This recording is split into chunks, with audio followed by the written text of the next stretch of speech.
नमस्कार, आप देख रहे हैं 4 PM। मैं हूं आपके साथ सिमरन। लोकसभा में विपक्ष अपनी पूरी मजबूती के साथ जो है वो सरकार के सामने जनता के मुद्दों को उजागर कर रहा है और सत्र के दौरान जाति जनगणना और आरक्षण के मुद्दे को जोरों से उठा रहा है। वहीं जाति जनगणना और आरक्षण की बातें सत्ता पक्ष के दिल में तीर की तरह चुभती हैं। आपको बता दें कि बीजेपी सरकार के ध्रुवीकरण की राजनीति पर सुप्रीम कोर्ट ने बीजेपी सरकार के मुंह पर जोरदार तमाचा मारा है और सुप्रीम कोर्ट ने राज्य सरकारों को SC, ST और पिछड़े और दलित को अतिरिक्त आरक्षण देने का फैसला दिया है। वहीं अब राज्य सरकार अपने सुविधानुसार पिछड़े दलितों का आरक्षण बढ़ा सकती है। इस पर केंद्र सरकार का कोई जोर नहीं चलेगा। बता दें, सुप्रीम कोर्ट के इस फैसले के बाद से केंद्र सरकार की परेशानी और बढ़ गई है। हमेशा से आरक्षण का विरोध करने वाली भाजपा को सुप्रीम कोर्ट ने बड़ा झटका दिया है। वहीं अब सुप्रीम कोर्ट के फैसले से अनुसूचित जाति और अनुसूचित जनजाति के लोगों को काफी लाभ मिलेगा और उनके जीवन स्तर में सुधार आएगा। आपको बता दें कि 2014 से केंद्र में काबिज मोदी सरकार ने जनता के साथ किसी भी प्रकार से कोई अन्याय किया है और जनता को भ्रमित करने के लिए सिर्फ योजनाओं की जो है वो पोटली खोली है, लेकिन धरातल पर कुछ भी दिखाई नहीं दे रहा है, जिससे कि गरीब और गरीब होता जा रहा है और अमीर जो है वो और ज्यादा अमीर होता जा रहा है। आपको बता दें, सुप्रीम कोर्ट ने अनुसूचित जाति और अनुसूचित जनजाति के आरक्षण को लेकर के बड़ा फैसला दिया है। सुप्रीम कोर्ट से 7 जजों की संवैधानिक पीठ ने गुरुवार को SC, ST के लोगों के बीच समान प्रतिनिधित्व को सुनिश्चित करने के लिए राज्य सरकारों को SC, ST के आरक्षण को कोटा के भीतर कोटा बनाने की मंजूरी दे दी है। वहीं अब देश की राज्य सरकारें अनुसूचित जाति और अनुसूचित जनजाति की श्रेणी के लिए सब कैटेगरी बन सकती हैं। हालांकि सुप्रीम कोर्ट ने यह भी कहा है कि सब कैटेगरी का आधार उचित होना चाहिए। वहीं देश के अलग अलग राज्यों में अनुसूचित जातियों और अनुसूचित जनजातियों के साथ OBC वर्ग में सब कैटेगरी और उनके आरक्षण के मुद्दे पर लंबे समय से बहस होती आ रही है। सुप्रीम कोर्ट के मुख्य न्यायाधीश DY Chandrachud, justice BR Gavai, justice Vikramnath, justice Bela M Trivedi, justice Pankaj Mittal, justice Manoj Mishra और जस्टिस सतीश चंद्र शर्मा की बेंच ने SC, ST आरक्षण को श्रेणी में बांटने का अधिकार जो है राज्य सरकार को दे दिया है। वहीं अब संवैधानिक फैसला राज्य के हक में आया है। इसके बाद राज्य सरकारें अपने अपने राज्यों में दलित और आदिवासी समुदाय को मिलने वाले आरक्षण को बांटने का अधिकार जो है वो मिल गया है। इसके साथ ही 4 जजों ने SC, ST में भी क्रीमी लेयर को लेकर टिप्पणी की है। बता दें, सुप्रीम कोर्ट के फैसले के बाद पंजाब से लेकर उत्तर प्रदेश और महाराष्ट्र जैसे राज्य में दलित आरक्षण का बंटवारा होने का जो फैसला राज्य सरकार ले पाएंगी, तो राजस्थान और छत्तीसगढ़ में आदिवासी समुदाय को मिलने वाले आरक्षण को वर्गीकरण करके बांट सकती हैं। इसी के साथ ही OBC आरक्षण के बंटवारे का भी रास्ता सुप्रीम कोर्ट ने खोल दिया है। वहीं बिहार से लेकर राजस्थान, महाराष्ट्र सहित कई राज्यों में OBC आरक्षण को कोटा के भीतर कोटा बनाने की मांग लंबे समय से उठती रही है। सर्वोच्च अदालत के फैसले का सियासी प्रभाव पड़ना लाजमी है।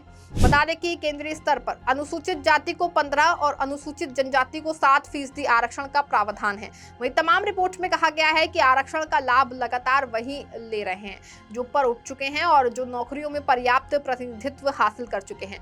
ऐसे में दलित और आदिवासी समुदाय की तमाम जातियां अभी भी आरक्षण का लाभ जो है उनको नहीं मिल पा रहा है। ऐसे में सुप्रीम कोर्ट ने निचले स्तर का आरक्षण का लाभ पहुंचाने के मकसद से अनुसूचित जाति, अनुसूचित जनजाति के भीतर कोटा बनाने का फैसला राज्य सरकारों को दे दिया है। सुप्रीम कोर्ट के फैसले से बिहार में पासवान, तो यूपी में जाटव और महाराष्ट्र में महार दलित समुदाय के बीच ऐसी जातियां हैं जिनके खिलाफ दलितों की दूसरी जातियों को गोल बंद कर राजनीतिक इस्तेमाल किया जाता है। बता दें कि नीतीश कुमार बिहार में 2007 में दलितों के बीच वर्गीकरण कर महादलित की राजनीति खड़ी कर चुके हैं। आंध्र प्रदेश और पंजाब में भी दलितों को मिलने वाले आरक्षण को बांटने का फैसला हुआ था, लेकिन मामला अदालत में जाने से कानूनी पेंच में फंस गया था। सुप्रीम कोर्ट ने इस फैसले से दलित आरक्षण को बांटने का इन तमाम राज्यों में रास्ता साफ हो गया है। उत्तर प्रदेश में लंबे समय जो है अनुसूचित जाति को मिलने वाले आरक्षण को 2 वर्गों में बांटने की बात की जा रही थी।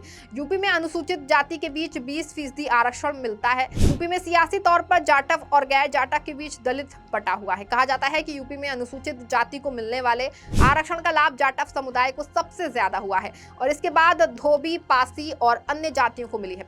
लेकिन कोरी, कोल, वाल्मीकि जैसी अनुसूचित जातियों को आरक्षण वैसा नहीं मिला जैसा जाटव समुदाय को मिला है। जाटव समुदाय बसपा का कोर वोट बैंक माना जाता है। ऐसे में बीजेपी और सपा गैर जाटव वोटों को साधने के लिए दलित आरक्षण का वर्गीकरण का दाव चल सकती है। बता दें कि यूपी में दलित आरक्षण को 2 हिस्सों में बांटने का फैसला होता है तो उसका सियासी प्रभाव भी पड़ेगा। यूपी में दलित, जाटव और गैर जाटव के बीच जो है वो बटा हुआ है, जिसमें 12% जाटवों की संख्या है और 10% गैर जाटव दलित है। यूपी में दलितों की कुल 66 उपजातियां हैं। इनमें से 55 ऐसी उपजातियां हैं जिनकी संख्या बल जो है वो ज्यादा नहीं है। इसमें मुसहर, बसोर, सपेरा और रंगरेज जैसी जातियां शामिल हैं। दलित की कुल आबादी में 56% जाटव के अलावा दलितों की अन्य जो उपजातियां हैं उनकी संख्या 46% के करीब है।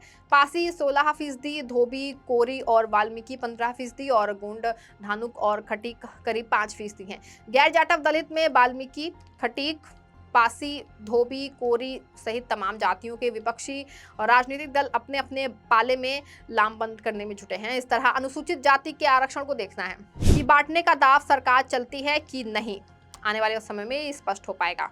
आपको बता दें, महाराष्ट्र में दलित समुदाय के आरक्षण को लंबे समय से बांटने के लिए मांग उठती रही है। महाराष्ट्र में दलित आबादी 12% के बीच है, जो 2 हिस्सों में महार और गैर महार में बटी हुई है। महार जाति महाराष्ट्र में दलितों में 50% से थोड़ी ज्यादा थी। बाबा साहब ने जब दलित आंदोलन शुरू किया था तो उनकी जाति के ज्यादातर महार ही उनसे जुड़े थे। इसके अलावा बाकी दलित जातियों में मांग, कोरी, खटीक, मातंग, भेड़, चमार, ढोर, डोम, औलख, गोतराज हैं। डॉक्टर अंबेडकर ने धर्मांतरण किया था, तब ज्यादातर महार ही जो है वो बौद्ध बने। ऐसे महाराष्ट्र में दलित आरक्षण का ज्यादातर लाभ जो है वो महार जाति के लोगों के उठाने का आरोप लगता रहा है। इसके चलते गैर महार जाति के लिए अलग से कोटा बनाकर आरक्षण की मांग होती रही है। ऐसा माना जा रहा है कि सुप्रीम कोर्ट के फैसले के बाद अब राज्य की सरकार महाराष्ट्र में जो है वो दलित आरक्षण को श्रेणी में बांटने का कदम उठाना आसान हो गया है। वहीं देश में सबसे ज्यादा दलित समुदाय पंजाब में 32% के करीब है। बता दें, राज्य अनुसूचित जातियों में सबसे बड़ा 26.33% मजहबी सिखों का है। रामदासिया समाज की आबादी 20.73% है, जबकि आधी धार्मियों की आबादी 10.17 है और वाल्मीकियों की आबादी 8.66% है। बता दें, पंजाब सरकार ने साल 2006 में दलित आरक्षण को 3 श्रेणी में बांटने का फैसला किया था। इसके बाद हाईकोर्ट ने पंजाब सरकार के फैसले को रद्द कर दिया था। इसके बाद मामला सुप्रीम कोर्ट में आया था और सर्वोच्च अदालत ने 7 जजों की पीठ गठित कर दी। पंजाब सरकार ने मांग रखी थी कि अनुसूचित जाति के भीतर भी सब कैटेगरी की अनुमति दी जानी चाहिए। इस तरह जो है वो सुप्रीम कोर्ट ने राज्य को SC और ST आरक्षण को श्रेणी में बांटने का फैसला दिया है। आपको बता दें, पंजाब सरकार अब दलित आरक्षण को बांटने का कदम उठा सकती है। साल 2006 में कैप्टन सरकार ने अनुसूचित जाति को मिलने वाले 25% आरक्षण को 2 श्रेणियों में बराबर विभाजित करने का कदम उठाया था। इसमें SC श्रेणी के लिए आधा आरक्षण वाल्मीकियों और मजहबी सिखों को दी जानी थी। आरक्षित सीटों का जो है दूसरा आधा हिस्सा SC श्रेणी के भीतर शेष समूहों के लिए था। वहीं सुप्रीम कोर्ट के फैसले के बाद पंजाब में दलित आरक्षण को 2 हिस्सों में बांटने का रास्ता साफ हो गया है। वहीं दलित आरक्षण में क्रीमी लेयर लागू करने का प्लान भारत के संविधान के तहत अनुसूचित जाति और जनजाति को आरक्षण मिला है। अनुसूचित जाति और जनजाति के कुछ चेहरे और आवाजें जो आपको सुनाई दे रही हैं वो आरक्षण की वजह से हैं। आपको बता दें कि SC ST समुदाय को 22.5% आरक्षण मिल रहा है, जबकि आरक्षण गरीबी उन्मूलन प्रोग्राम नहीं है बल्कि प्रतिनिधित्व की व्यवस्था है। सुप्रीम कोर्ट के फैसले से कम संख्या वाली दलित जातियों को ही नुकसान उठाना पड़ेगा। इसीलिए सब कोटा होने से बहुत ज्यादा खुश होने की जरूरत नहीं है, क्योंकि जिनकी संख्या ज्यादा होगी उसके लिए आरक्षण भी ज्यादा ही मिलेगा। आपको बता दें, SC ST समुदाय के बीच कोटा दर कोटा के मामले को 7 जजों की बेंच पर भेजने का फैसला राजनीतिक रूप से भी काफी अहम हो जाता है। आपको बता दें, संवैधानिक पीठ ने अब अगर EV चिन्नाया बनाम आंध्र प्रदेश सरकार के फैसले को पलट दिया है। वो सुप्रीम कोर्ट के फैसले का हवाला देकर बहुत आसानी से ना सिर्फ अनुसूचित जाति से यूपी के जाटव और बिहार के पासवान को अलग उपवर्ग में कर सकती है, बल्कि OBC की कुछ जातियों मसलन अहिर, कुर्मी, लोथ को अलग थलग करने का मंशा जो है वो पूरी हो सकती है। वहीं अब देखना होगा कि सुप्रीम कोर्ट के फैसले का राज्य सरकार कितना पालन करती है और वंचितों को उनका हक दिलाने के लिए सुप्रीम कोर्ट का फैसला कितना सही साबित होता है। ये तो फिलहाल वक्त आने पता चल जाएगा। खबर फिलहाल बस इतना ही। इसी तमाम राजनीतिक खबरों के लिए बने रहें और जुड़े रहें 4 PM के साथ। धन्यवाद।